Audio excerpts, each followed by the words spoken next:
Super prime time presented by doctor ortho Ayurvedic oil and capsules, जोड़ों के दर्द की बेजोड़ दवा। नमस्कार, स्वागत है आपका TV9 भारतवर्ष में। वक्त हो गया है सुपर प्राइम टाइम का। सुपर प्राइम टाइम में अगले 1 घंटे तक हम आपको दिखाएंगे देश विदेश की तमाम बड़ी और अहम खबरें, वर्ल्ड एक्सक्लूसिव न्यूज स्टोरीज और वर्ल्ड ब्रेकिंग न्यूज। तो शुरुआत करते हैं एक बड़ी खबर के साथ। तहरीक तालिबान पाकिस्तान ने बड़ा दावा किया है। खैबर पख्तूनख्वा में 9 पाकिस्तानी सैनिकों को मारने का दावा किया है। TTP यानी कि तहरीक तालिबान पाकिस्तान ने 4 पाकिस्तानी सैनिकों के घायल होने की जानकारी दी है। ये बताया है उन्होंने कि किस तरह से TTP के हमले में 4 पाकिस्तानी सैनिक घायल हुए हैं। ये बड़ी जानकारी सामने आ रही है। एक और बड़ी खबर पंजशीर को लेकर अफगानी प्रधानमंत्री अखुंद का आदेश सामने आया है। प्रधानमंत्री अखुंद ने पंजशीर में सहायता भेजने का आदेश दिया है। तो तालिबान की तरफ से यह जानकारी मिल रही है कि कैसे सहायता भेजी जाए पंजशीर में, और इसको लेकर प्रधानमंत्री तालिबान के अफगानिस्तान के अखुंद ने यह नया फरमान जारी किया है। तालिबान लगातार ये दावा कर रहा है कि पंजशीर पर उसका कब्जा हो गया है। वहीं दूसरी तरफ रेजिस्टेंस फोर्स और नॉर्दर्न अलायंस ये दावा कर रहा है कि वो अभी भी वहां मौजूद हैं। इस बीच ये बड़ी खबर आ रही है जिसमें दिखाने की कोशिश है अफगानिस्तान की सरकार द्वारा कि पंजशीर पर उनका कब्जा है। सहायता भेजने का आदेश दिया जा रहा है। कोशिश की जा रही है कि पंजशीर के लोग तालिबानियों के पक्ष में आ जाएं किसी तरह से, क्योंकि पंजशीर के लोग ज्यादातर तालिबान सरकार के खिलाफ हैं। और इसी वजह से ये जानकारी अब मिल रही है कि कैसे सहायता भेजने का आदेश दिया गया है। अमेरिकी खुफिया एजेंसी CIA के एजेंट काबुल में फिर एक्टिव हो चुके हैं। तालिबान की सरकार पर नजर रख रहे हैं। तालिबान की अंतरिम सरकार बने हुए करीब 1 हफ्ता हो चुका है, लेकिन सुप्रीम लीडर हिब्तुल्लाह अखुंज़ादा का अब तक कोई अता पता नहीं है। ना तो अब तक उसका कोई ऑडियो मैसेज आया है, ना ही वीडियो दिखा है। दावा यह किया जा रहा है कि वो ISI की गिरफ्त में है। दूसरी तरफ तालिबान के को-फाउंडर मुल्ला बरादर भी सरकारी कामकाज में दखल नहीं दे रहे हैं। वो काबुल छोड़ चुका है, लेकिन कहां है इसकी जानकारी किसी को नहीं है। उसका एक वीडियो सामने आया है जिसमें वो एक खत पर लिखा बयान पढ़ रहा है। दावा यह किया जा रहा है कि बंदूक की नोक पर ही मुल्ला बरादर से वो बयान पढ़वाया गया। हक्कानी बनाम बरादर की लड़ाई में कौन कमजोर पड़ रहा है, इस रिपोर्ट में देखिए। विध्वंसक युद्ध हुआ, लाशें गिरी, कब्जा हुआ, सरकार बनी, लेकिन साजिश बेहिसाब जारी है। अफगानिस्तान के आंगन में षड्यंत्र अभी शेष है। भीषण टकराव की आहट फिर से सुनाई पड़ने लगी है। ऐसे में सवाल उठते हैं, घुटना, कंधा या कमर, चाहे जैसा हो दर्द, डॉक्टर ऑर्थो आपको देता है दर्द से पूरी आजादी, एक भरपूर जिंदगी। ये कोई टेम्परेरी पेन किलर नहीं, आयुर्वेदिक औषधि है। क्या अफगानिस्तान में नया बारूदी बवंडर आने वाला है? क्या तालिबानी अब आपस में खून खराबा करने वाले हैं? क्या पठान लैंड को पूरी तरह बर्बाद कर देगा पाकिस्तान? आशंकाओं में लिपटे ये सवाल यूं ही नहीं उठ रहे। इसके पीछे है बेहिसाब महत्वाकांक्षा, सत्ता को अपनी मुट्ठी में रखने की हसरत और अफगानिस्तान को जीतने का श्रेय लेकर अपने हिसाब से मुल्क को चलाने की चाहत। पाकिस्तान की शह पर तालिबान के 2 गुट अपने अपने अरमान को पूरा करने में जुटे। पहला गुट है मुल्ला बरादर का, दूसरा गुट है हक्कानी नेटवर्क का। मुरेठाधारी मुल्ला बरादर तालिबान का सबसे बड़ा चेहरा, वैश्विक पहचान वाला वो तालिबानी जो अमेरिका से सीधे संपर्क में था, जिसने कूटनीतिक चालें चली, जो काबुल से दूर रहकर महाशक्तियों को साधने की कोशिश कर रहा था, जिसके हाथ में तालिबान वाले अफगानिस्तान की कमान होने की भविष्यवाणी की जा रही थी।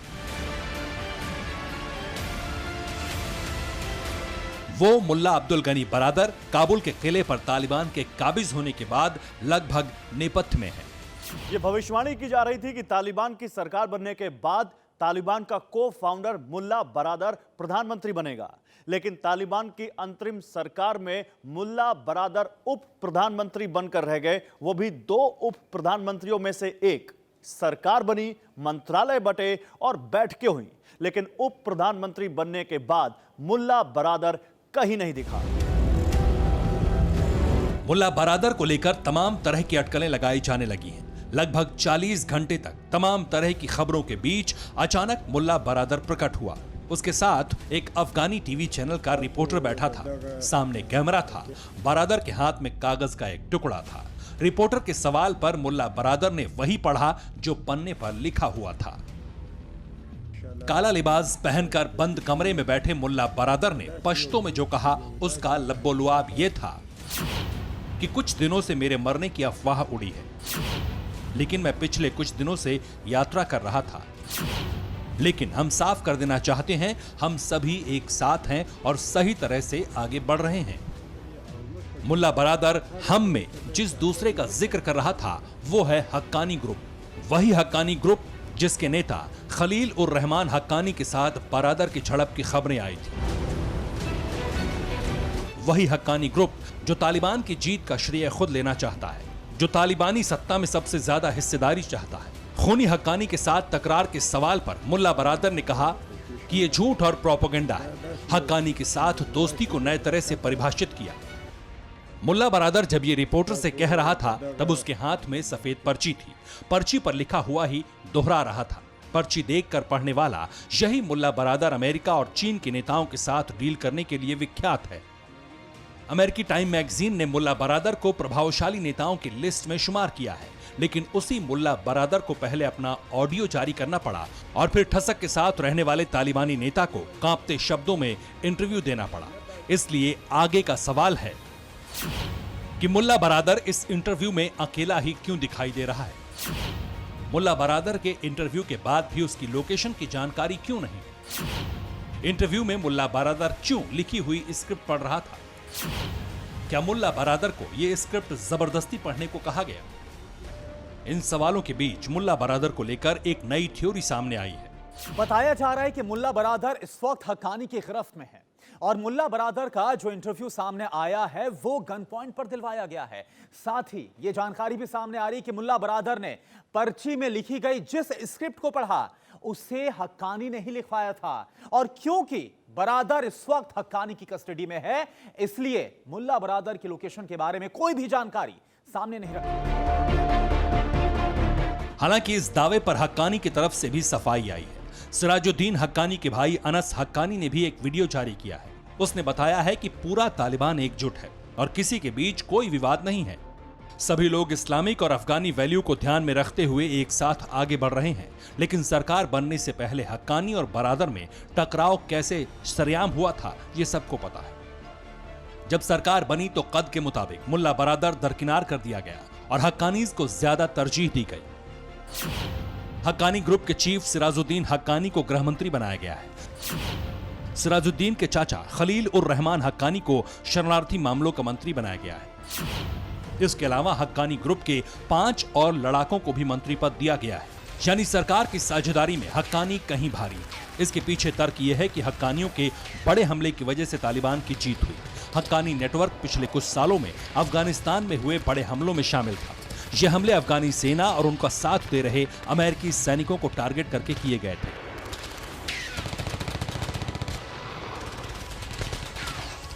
जबकि बरादर गुट का तर्क है कि कतर में बैठकर उसने जो रणनीति बनाई और अफगानिस्तान में बैठे मुल्ला याकूब के लड़ाकों ने जो लड़ाई लड़ी उससे सत्ता हासिल हुई है। यही वजह है कि दोनों गुटों में टकराव बढ़ चुका है। पाकिस्तान की शह पर हक्कानी गुट अभी भारी है, उसका बारूदी दस्ता भी आगे है, लेकिन मुल्ला उमर का बेटा मुल्ला याकूब बरादर के साथ है। वो तालिबान की सरकार में रक्षा मंत्री है और तालिबान के ऑपरेशनल विंग का हेड भी है। उसके साथ लड़ाकों की एक बड़ी फौज है। यही वजह है कि अफगानिस्तान में एक बार फिर से विध्वंस की आशंका जताई जा रही है। हक्कानी और बरादर गुट के बीच भिड़ंत की वजह से ही तालिबान के टूटने की बात कही जा रही है और इसके पीछे पाकिस्तान का हाथ इसलिए बताया जा रहा है क्योंकि हक्कानी का हुक्का पानी मेड इन पाकिस्तान है। पाकिस्तान की शह पर ही हक्कानी अपनी रणनीति बनाता है।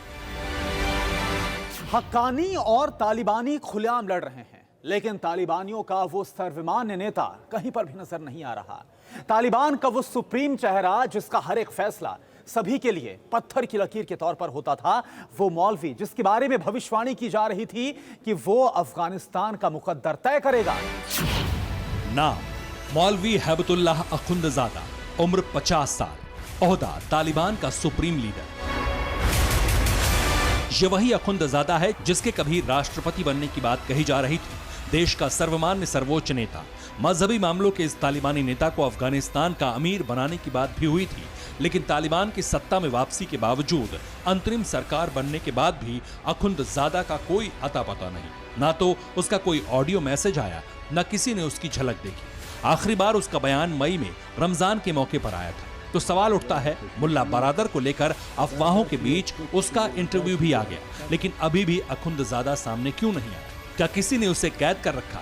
इन्हीं सवालों के बीच विदेशी इंटेलिजेंस के हवाले से एक सीनियर सरकारी अधिकारी ने बड़ा संकेत दिया। संकेतों के मुताबिक हैबतुल्लाह अखुंदजादा पाकिस्तानी सेना की कैद में हो सकता है। आईएसआई की देखरेख में अखुंदजादा के होने का दावा किया जा रहा है। हालांकि इसके सबूत आने अभी बाकी हैं, लेकिन जिस तरह से पाकिस्तान अफगानिस्तान में दिलचस्पी ले रहा है, हक्कानी नेटवर्क को आगे बढ़ा रहा है और असल तालिबानियों को दरकिनार कर रहा है, उससे ये शक बढ़ गया है।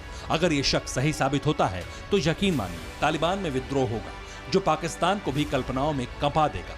पहले से हक्कानी और बरादर गुट में छिड़ी कोल्ड वॉर विध्वंसक हो सकती है। Bureau report, TV9 Bharatvarsh.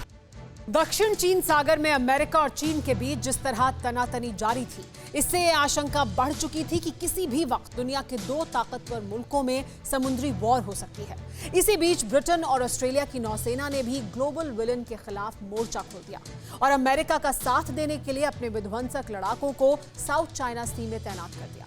और इसी के साथ अब ड्रैगन के खात्मे के लिए सबसे विनाशकारी प्लान भी तैयार किया जा चुका है।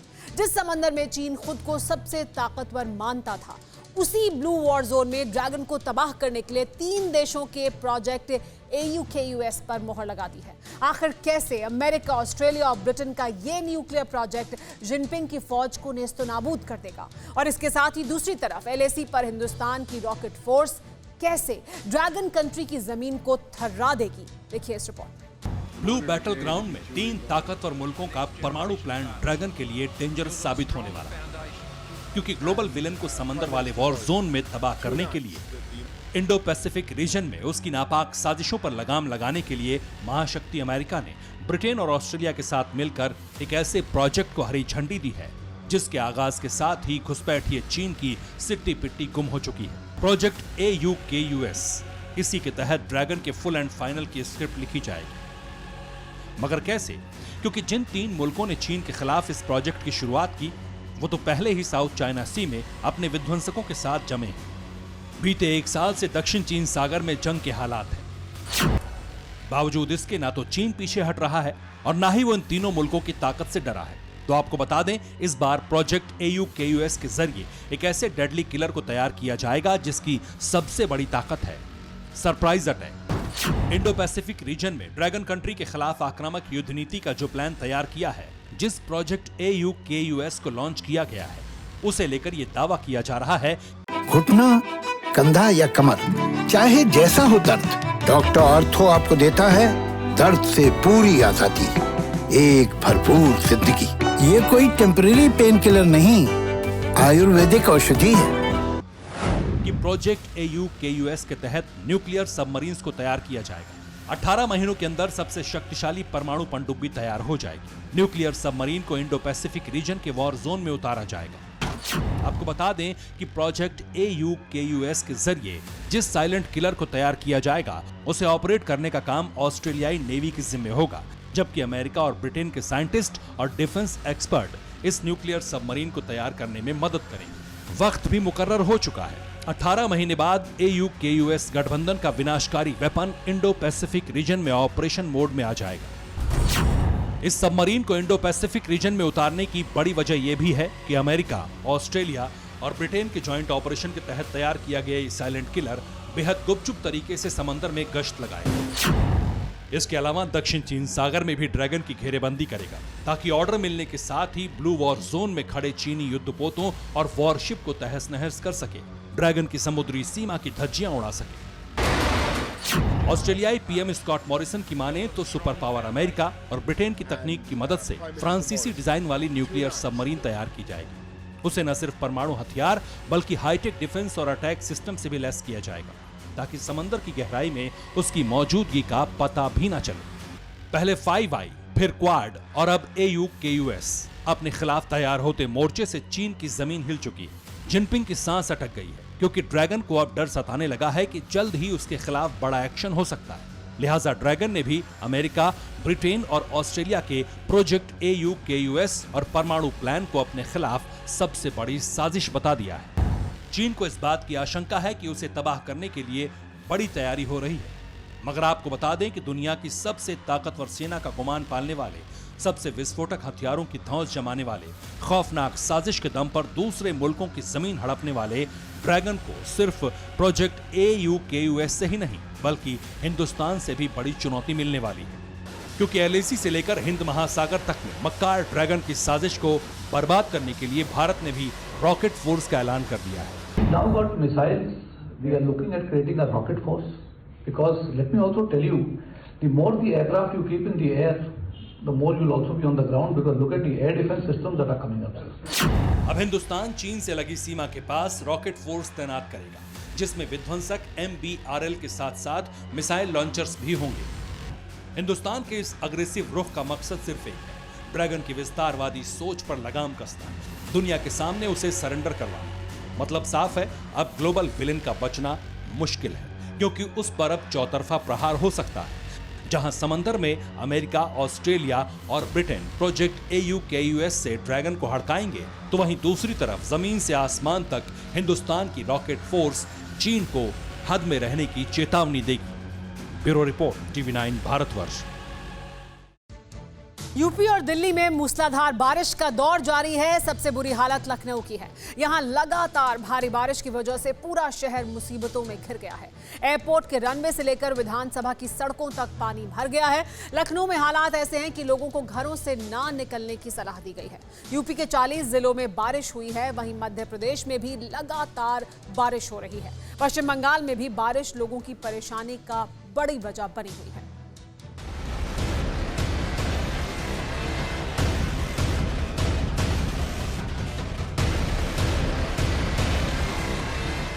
यूपी की राजधानी और नवाबों का शहर करहा रहा है। वजह बारिश है। झमाझम बारिश ने VVIP इलाके से लेकर गलियों तक पानी से लबालब भर दिए हैं। लखनऊ में बारिश के दौरान चली तेज हवा से बिजली के खंभे उखड़ गए, कई पेड़ गिर गए, कई जगह हादसे भी हुए। पूरा शहर अस्त व्यस्त और पानी में पस्त नजर आने लगा है। हम लोग पार्क रोड पर मौजूद हैं। देखिए पीछे का नज़ारा देखिए, घुटनों तक पानी भरा हुआ है। लोगों की स्कूटी बंद हो रही है, बाइक बंद हो रही है। पीछे साइकिल सवार को देखिए, देखिए कितना आधा वो डूबे हुए हैं। देखिए ये तालाब जैसा माहौल पार्क रोड का है। दफ्तर जाने की कोशिश करने वाले लोग सुबह जहां तहां फंस गए। स्कूटी, बाइक और गाड़ियां सड़क पर आते ही बंद हो गई। घर से लेकर बड़े बड़े दफ्तरों में भी पानी घुस चुका है। राजधानी लखनऊ में पिछले 12 घंटों से लगातार बारिश हो रही। हालात ऐसे हो गए कि प्रशासन ने लोगों से घर में ही रहने की अपील की। शहर के जो सभी 48 बाढ़ पंपिंग स्टेशन है, सभी को चालू करा दिया है। सभी से पानी पंप आउट किया जा रहा है। इसके साथ ही कुकरेल में बैक फ्लो स्टार्ट हो गया था अत्यधिक बारिश की वजह से, तो इसको देखते हुए गोमती बराज के सारे गेट जो है उठा दिए गए हैं। उसको 1 मीटर ऊपर उठा दिए गए ताकि तुरंत से जो है जल निकासी नदी के माध्यम से हो जाए। इसके अलावा जलकल विभाग की टीमों को जहाँ पे लोकली पानी भर गया उसको पंप आउट करने के लिए एक्टिवेट कर दिया गया है। लखनऊ के कैसरबाग इलाके में बारिश के बाद कई जगहों पर सड़क धंस गई और गड्ढे बन गए। सुबह बारिश के बाद लखनऊ के एयरपोर्ट से उड़ानों में भी मुश्किल आई, क्योंकि रनवे पर पानी जमा हो गया था।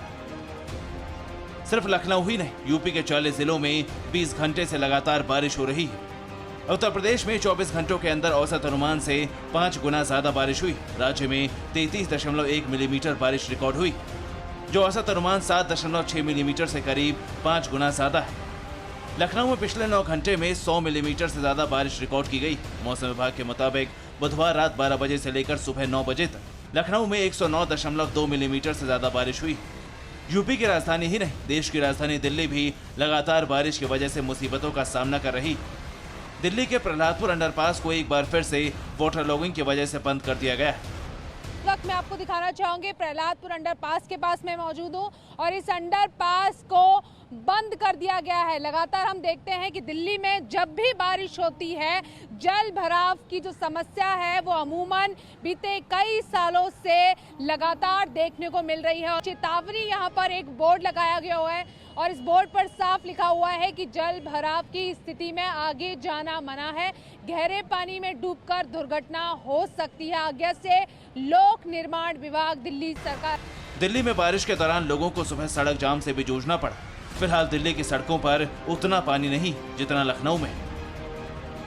मध्य प्रदेश में भारी बारिश के बाद से नर्मदा का जलस्तर बढ़ गया। लगातार बारिश के बाद नर्मदा तट पर बने घाट पूरी तरह से डूब गए, तो कई मंदिरों के सिर्फ गुंबद ही नजर आ रहे हैं। नर्मदा के जलस्तर को बढ़ता देख प्रशासन ने एसडीआरएफ और होमगार्ड के जवानों को तैनात किया है। उज्जैन में भी बारिश के बाद शिप्रा नदी का जलस्तर तेजी से बढ़ रहा है। शिप्रा नदी के रामघाट पर मंदिरों में अब पानी घुस चुका है। बुधवार रात से उज्जैन और आसपास के इलाकों में लगातार बारिश हो रही है। शिप्रा नदी का छोटा पुल और मंदिर डूबने लगे। पश्चिम बंगाल में भी बारिश का दौर जारी। वेस्ट मिदनापुर में स्टेट हाईवे नंबर 7 भी पानी में डूब गया है। पानी हाईवे के ऊपर से होकर बह रहा है। कोलकाता में भी खूब बारिश हुई। मौसम विभाग के मुताबिक शुक्रवार को बंगाल से सटे बंगाल की खाड़ी के ऊपर चक्रवात बन सकता है। अलीपुर मौसम विभाग का कहना है कि इसके 2 दिनों के बाद बंगाल में और भी बारिश हो सकती है। सिर्फ उत्तर भारत ही नहीं, दक्षिण में भी बारिश हो रही। केरल के कोयट्टम इलाके में सुबह से बारिश हो रही। मौसम विभाग ने भारी बारिश का अनुमान जताते हुए येलो अलर्ट जारी किया है। लखनऊ से मनीष यादव और दिल्ली से श्रद्धा के साथ ब्यूरो रिपोर्ट, टीवी भारतवर्ष।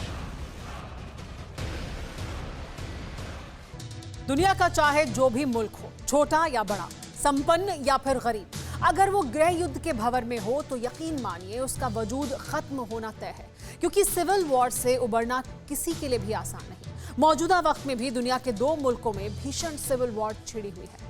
एक है अफ्रीकी देश इथियोपिया, तो वहीं दूसरा है अरब कंट्री यमन। इन दोनों मुल्कों में सरकार और विद्रोही गुट आपस में लड़ रहे हैं, एक दूसरे पर हमला कर रहे हैं, लेकिन इस हमले में आम लोगों की जान भी जा रही है। सैकड़ों लोग मारे जा चुके हैं। अब सवाल यह है कि आखिर ये दोनों मुल्क सिविल वॉर का नया ग्राउंड कैसे बने। देखिए इस रिपोर्ट में। दुनिया के 2 मुल्क मौजूदा वक्त में ऐसे गृह युद्ध की आग में धधक रहे हैं जिसकी कल्पना भर से ही रूह कांप जाए। सैकड़ों की तादाद में लोग मारे जा चुके हैं। खूनी संघर्ष चरम पर है। हैरानी की बात है कि दोनों मुल्क में सरकार और विद्रोही गुटों में जंग हो रही है, मगर इसका खामियाजा वहां के बेकसूर लोगों को उठाना पड़ रहा है। जी हाँ, हम बात कर रहे हैं इथियोपिया और यमन की, जहां सरकार और विद्रोही गुटों के बीच तकरार में वहां के लोग पिस रहे हैं। सबसे पहले बात इथियोपिया की। अफ्रीकी देश इथियोपिया में पिछले 10 महीने से गृह युद्ध जारी है। इथियोपिया के उत्तरी प्रांत में सबसे बुरे हालात हैं। हाल ही में इथियोपिया सरकार ने चेन्नई में विद्रोही गुट टिग्रे पीपल्स लिबरेशन फ्रंट यानी TPLF पर महिलाओं और बच्चों सहित 200 से ज्यादा नागरिकों के नरसंहार करने का आरोप लगाया। इस मामले की जांच में जब सरकार ने एक स्पेशल टीम को मुआयने के लिए भेजा तो घटनास्थल पर 125 से ज्यादा लोगों के शव सड़कों और खेतों में पड़े हुए दिखाई दिए। इथियोपियाई सरकार की माने तो TPLF के लड़ाके न सिर्फ नरसंहार कर रहे हैं बल्कि महिलाओं के साथ भी बलात्कार जैसी घटनाएं हो रही हैं। इतना ही नहीं, वहां के लोगों को अपने ही परिवार की महिलाओं के साथ अमानवीय कृत्य करने के लिए मजबूर किया जा रहा है। हालात इतने भयावह हो चुके हैं कि अब लोग अपने ही मुल्क को छोड़ने के लिए छटपटा रहे हैं। तो वहीं मिडिल ईस्ट का मुल्क यमन भी जंग का मैदान बना हुआ है। यमन में सरकार समर्थित सेना और हुती विद्रोहियों के बीच भीषण युद्ध हो रहा है, जिसमें 50 लोगों की मौत होने की खबर सामने आई। यमन के अलबायदा में सरकार समर्थित सेना और हुती विद्रोहियों में जंग छिड़ी है। जहां यमन को सऊदी अरब का समर्थन तो वहीं हुती विद्रोहियों को ईरान का समर्थन है। ये दोनों मुल्क के हथियार से लेकर जंग के बाकी साजो सामान मुहैया करा रहे हैं। साल 2014 से शुरू हुई जंग अभी भी जारी है।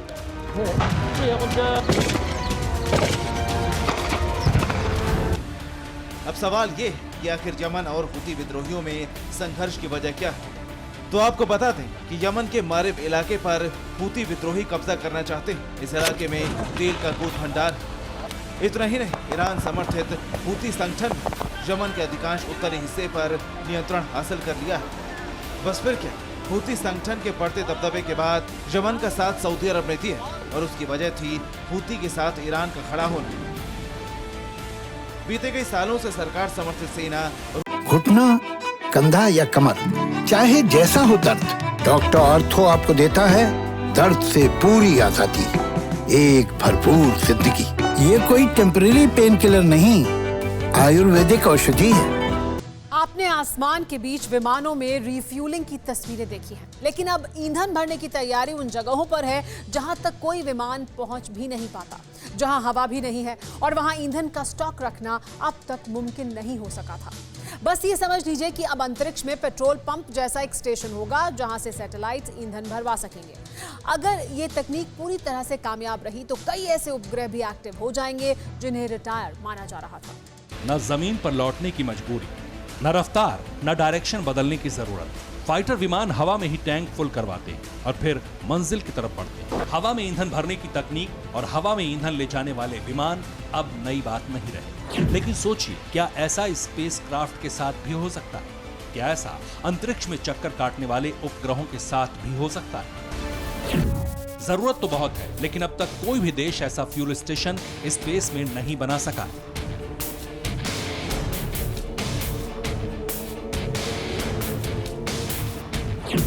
लेकिन कुछ ही दिन पहले अमेरिका की एक कंपनी को बड़ी कामयाबी मिली। अमेरिका की orbit fab company fuel station बना रही है। जून में पृथ्वी की कक्षा में एक प्रोटोटाइप लॉन्च किया गया है।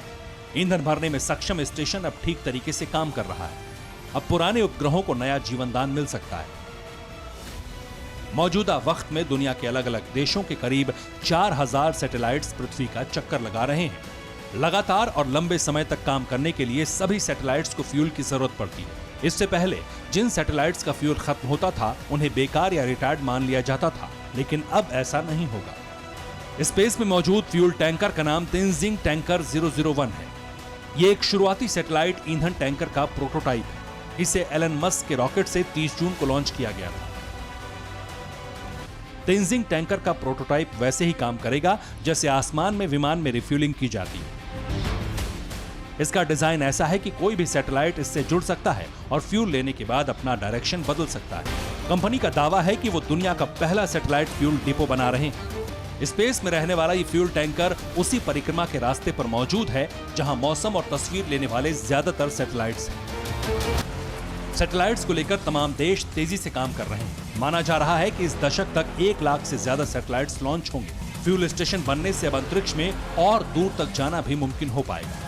भविष्य में स्पेस में फ्यूल स्टेशन बनाने को लेकर आगे भी काम हो सकता है। बहुत मुमकिन है कि पृथ्वी की कक्षा से आगे भी स्टेशन बनाए जाएं, ताकि स्पेस की यात्रा और भी आसान हो सके। अमेरिका की कंपनी को कामयाबी मिलने के बाद फंड भी मिल रहा है और अब ये आगे के मिशन पर काम करना शुरू कर चुका है। Bureau report, TV9 Bharatvarsh. Afghanistan में तालिबान के कब्जे के बाद से अमेरिका के राष्ट्रपति जो बाइडेन पूर्व राष्ट्रपति ट्रंप के टारगेट पर हैं। ट्रंप लगातार बाइडेन की पॉलिसी पर सवाल उठा रहे हैं। अमेरिका के रसूख को कम करने के लिए बाइडेन को जिम्मेदार ठहरा रहे हैं। अब एक टीवी शो में ट्रंप ने यह तक कह दिया कि अगर ऐसा ही चलता रहा तो साल 2024 तक अमेरिका अस्तित्व का ही खतरे में आ जाएगा। 31 अगस्त से 15 दिन पहले ही काबुल पर कब्जा, आनन फानन में अमेरिकी सैनिकों की वापसी और हर मोर्चे पर बाइडेन का बैकफुट पर नजर आना। पूरी दुनिया अमेरिका और बाइडेन के रवैये से हैरान है। पूर्व राष्ट्रपति डोनाल्ड ट्रंप और अमेरिका के ज्यादातर लोग भी बाइडेन से बेहद खफा। बाइडेन की लोकप्रियता अमेरिका में गिर गई है। अफगानिस्तान पॉलिसी को लेकर ट्रंप बाइडेन को कई बार टारगेट कर चुके हैं। अब तो ट्रंप ने यहां तक कह दिया कि अगर बाइडेन इसी रास्ते पर चले तो 2024 तक अमेरिका खत्म हो जाएगा। अगले राष्ट्रपति चुनाव तक अमेरिका पूरी तरह से खत्म होगा। अमेरिका बीते 8 महीनों में काफी नीचे चला गया है। अमेरिका के लोगों ने ऐसे हालातों की कल्पना भी कभी नहीं की थी। अगले 3 साल में हमारा देश खत्म हो जाएगा। 9/11 की बरसी पर भी ट्रंप ने बाइडेन पर निशाना साधा था और कहा था कि बाइडेन की वजह से अमेरिका को शर्मसार होना पड़ा है। इसकी भरपाई करने में काफी वक्त लगेगा। इससे पहले ट्रंप ने अफगानिस्तान से सैनिकों की वापसी को बाइडेन की सबसे बड़ी सामरिक गलती कहा था और देश से माफी मांगने को कहा था। अफगानिस्तान को लेकर बाइडेन से सिर्फ पूर्व राष्ट्रपति डोनाल्ड ट्रंप ही नाराज नहीं है, बल्कि अमेरिका के ज्यादातर लोग भी बाइडेन के काम करने के तरीके से गुस्से में हैं। ये गुस्सा एक सर्वे में सामने आया है। क्विंनिपियाक यूनिवर्सिटी के नेशनल पोल ऑफ अडल्ट्स के मुताबिक सर्वे में शामिल 42% लोगों ने बाइडेन के काम को पसंद किया है। 50% लोगों ने बाइडेन की पॉलिसी को गलत करार दिया है। राष्ट्रपति बनने के बाद पहली बार अमेरिका में इस तरह की नाराजगी दिखी है। सर्वे रिपोर्ट के मुताबिक ज्यादातर अमरीकियों ने जो बाइडेन की विदेश नीति की निंदा की है, जबकि आबादी के एक बड़े हिस्से ने भी अफगानिस्तान में यूएस की भूमिका को नाकाम बताया है। Bureau report, TV9 Bharatvarsh. और अब बात गुजरात में बनी नई सरकार की। मुख्यमंत्री भूपेंद्र पटेल की नई टीम बनकर तैयार हो चुकी है। इसमें पुरानी सरकार के किसी भी मंत्री को जगह नहीं मिली है। ये रूपाणी कैबिनेट की तुलना में बड़ी भी है। सभी मंत्रियों ने आज संविधान की शपथ ली।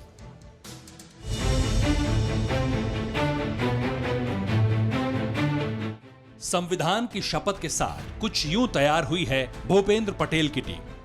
गुजरात की गद्दी पर बैठने के तीसरे दिन भूपेंद्र भाई के मंत्रियों ने शपथ ली। गुजरात के नए मुख्यमंत्री ने अपनी टीम में नए चेहरों को तरजीह दी है। रूपाणी की टीम को पटेल ने पूरी तरह बदल दिया है। भूपेंद्र पटेल ने 24 सिपह सालारों के साथ मिलकर टीम बनाई है, जो रूपाणी सरकार से 2 ज्यादा है। नए मंत्रिमंडल में 10 कैबिनेट और 14 राज्य मंत्री हैं।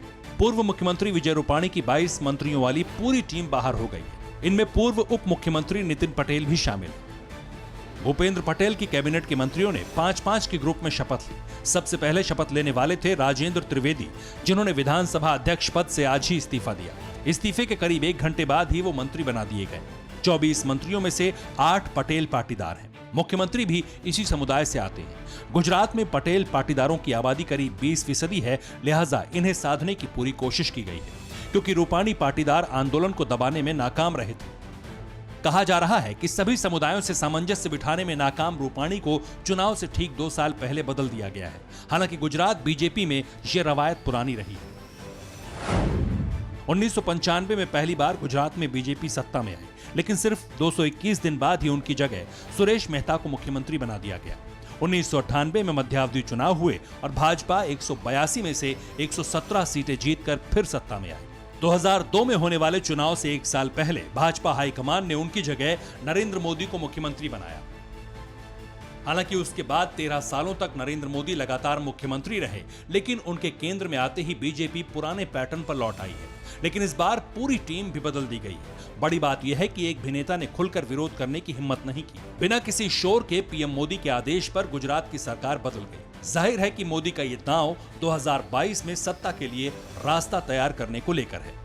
Bureau report, TV9 Bharatvarsh. परवाह देश की, सोमवार से शुक्रवार रात 10 बजे TV9 भारतवर्ष पर।